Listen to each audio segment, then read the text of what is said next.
Namhlanje bekuwusuku olukhulu lapho sibona khona iMarch and March izoseka ilunga lomndeni lakaMbele ekusolakala ukuthi lagwazwa umfundisi waseBurundi amanxeba awu-40 kodwa ke asilalele ke inkantolo ukuthi ithini.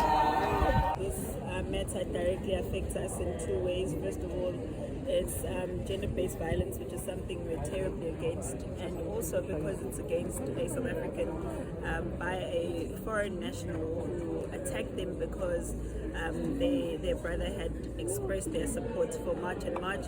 So we want to be there for people who support us, and we want to be there for the country because that's what we are, that's who we are. We want patriotism to thrive. We want South Africans to be put first, and we want South Africans to be safe in their own country. Okay, are you not worried about that members of March and March and people who are affiliated in March and March are attacked? Well, they are being attacked, but like we know, it's not a big deal. When we get attacked, it's only when foreign nationals get scratched that the whole world wants to give it labels like xenophobia. Currently, we don't have a label for what has been going on in the country because of foreign nationals in the country, because it's not new, these attacks. We've been going through a lot of crime when it comes to people who are from outside of this country, many of whom remain unfound. Others just change their alias and they go ahead with life. So we are cognizant of the fact that it's a very dangerous territory that we're in. But I mean, keeping quiet is dangerous and speaking up is dangerous because being in South Africa is just dangerous. Last one, what do you want to see in this case as March and March? We want the guy to come and stand trial. We want him to protest, to stop pretending like he's mentally unfit. We want him to do the right thing for this family and give them the justice that they deserve. But I know we could be asking for too much from people who've made it their lives to become victims. Because we know foreigners in the country, the minute they set foot here, they become victims and they want free things, free this, free that. You know, it's impossible that someone who was a pastor just yesterday suddenly now has lost his mind when he's killed, or almost killed someone. So it's that we demand justice, and we demand the government of South Africa to actually raise these cases with the people of that country. You know, right now the diplomatic relations should be speaking about all these cases that are happening in South Africa because of foreign nationals and showing them exactly how much we go through. And this is not about xenophobia, it's about us feeling safe in our own country, which at the moment we don't. Thank you. Thank you. Mhlanje ke umsolo ubengekho enkantolo ngenkathi icala liqhubeka imbangela yalokho ke kusolakala ukuthi umsolo lona akekho esimeni esikahle ngokwezengqondo. Odokotela ke basathi bheka kahle ukuthi ingabe ukulungele yini ukubhekana necala lakhe alenzile. Kodwa ke inkantolo isisikhiphile ke isinqumo sokuthi kuyaphoqa ukuthi abe khona azobhekana namacala akhe. Inkantolo isiphinde ke yahlehlisa ke leli cala ukuthi liqhubeke kusasa.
Umbuzo obenawo lapho inkosi enkantolo ibisefakazi ukuthi lo 72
Malunga kaMpele akhokhelwa ilowo esimazi njengoPastor Mjosti ekuyena ekuwubhuti walona okwaziwe amanxeba awu40 udlulise ukubonga kakhulu kwiMarch and March ukuthi ize ngobuningi izokweseka umndeni kulesimo esibhlungu kangaka. Kune-process umuntu uma ngabe eboshiwe, uma ngabe kuthiwa uphazamisekile kufanele isetshenziswe nje kwadisho manje section 4 namanye ama-sections akhona as well. So akwazi ukuvele kube into esibhedlela noma udokotela oyithathela isinqumo ukuthi umuntu usiyafuna. Ikakhulukazi uma engene kangenelanga ukuthi uyahlanya ekhaya esibhedlela for akekho right. Ngene because uyilimazi. Remember, into eyenzakalile ngesikhathi eboshwe uzama ukuyibulala. So ngesikhathi ezama ukuyisika bethwaya amaphoyisa emisa esibhedlela uyo-check ayibe nguzakhe. So but esikutholayo ezwele ngicabanga ukuthi kuzovela enkantolo but of course into engaka umsesho besitshela yona ukuthi odokotela bayiqala ukuthi ngathi ikhona i-report ezovela ukuthi egazini lakhe utholakele nezidakamizwa. So leyo nto yasho ukuthi akuyena umuntu ohlanyayo umuntu obeyidlela ama-drugs but kathi kuzovela enkantolo. So but in a nutshell into ezokwenzakala uzobuya kusasa azovela enkantolo. So uma sefika enkantolo, inkantolo izokwazi ukwenza i-inquiry i-check-e ukuthi engakwazi yini to stand trial. So uma ngabe bekhuluma naye izosho i-state ukuthi noba acela ukuthi a-refer esibhedlela if kuwukuthi uma ngabe ama-proceedings engawakwazi ukwalandela kahle.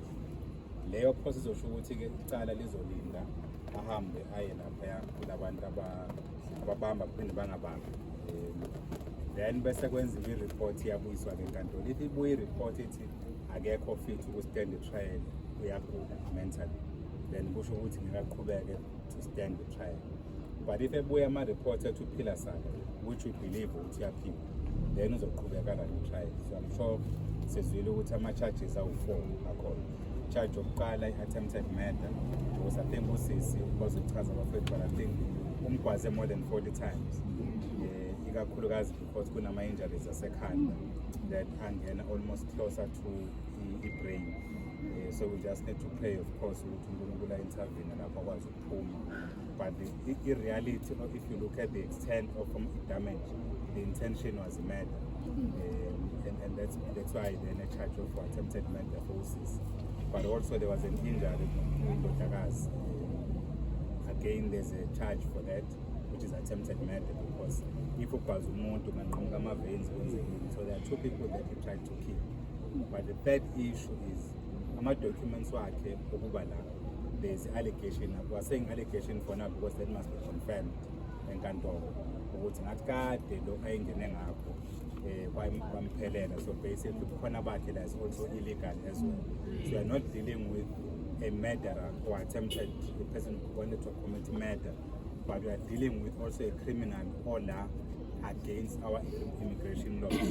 This is a person obviously ozela, and I think one of the issues we must take up with the state. There's an allegation ukuthi berana amasonto, but there's imithetho ezwele regulate ukurana kwamasonto in South Africa. So we need to investigate and see ukuthi leyo mthetho ezwele ayibreachwanga yini yena. But also there was already protection order which angabuyi la azokwenzela umsangano wakho kuzama ukuthandaza any other thing of Indians. Wabreacha even that protection order, which means umuntu obeze with the intention uzobabulala. So I think always because umndeni was spoken now because icala between yena ne-state umndeni onelungelo lokhu-appoint abameli ukwenza lento ukuthi ukuwatch i-brief so yilokho kumndeni okwenzeka uku-appoint ukuthi sizobheka eze liyophela icala so every step i-state esisenzayo sizobe sil-monitor if there are issues if for instance they decide ukuthi aba-prosecute we'll do the normal process yoku-apply for i-private prosecution then sizokhuluma ney'nhlaka esisebenza nazo simshushise thina because umthetho uyakuvuma lo so at the end of the day uma ephuma la kufanele aphume eyejele eyodonsa over 15 years ewestville which is what we want but uma eqeda ukudonsa isiguli sakhe kufanele ahamba then okucritical ukubalulekile ukuthi njengoba ehleli lapha esibhedlela every single day udla imali yama-citizens umbhede ahleli kubona uyakhokhelwa ugesi ahleli kubona amanzi ageza ngawo ukudla kudlala but at the same time each and every nurse nodokotela ombonayo every day uyakhokhelwa istig and imali yama-ratepayers we-criminal ofanele ngabuze la enkantolo abantu abasenkantolo ustenographer uprosecutor umantshi and every system elangaphakathi iyakhokhelwa. This is a problem we have. People are abusing our justice system. They just walk into our country, they kill people. But if the bayibela la basuka khona koMalawi koBurundi, I'm sure sibonela basuka la badansiswa by the state. The problem is our justice system sometimes allows these things but umthetho. So we just need to comply with the law. Be patient. We must make sure ukuthi asibashayi. But every single foreigner sibonayo lesiphinda because more people are going to be killed by these people. So yeah, shothi kusasa inkantolo iyaqhubeka ngo-8:30 then we'll hear mangabe sefika nanokumbona esifusweni ukuthi Amanda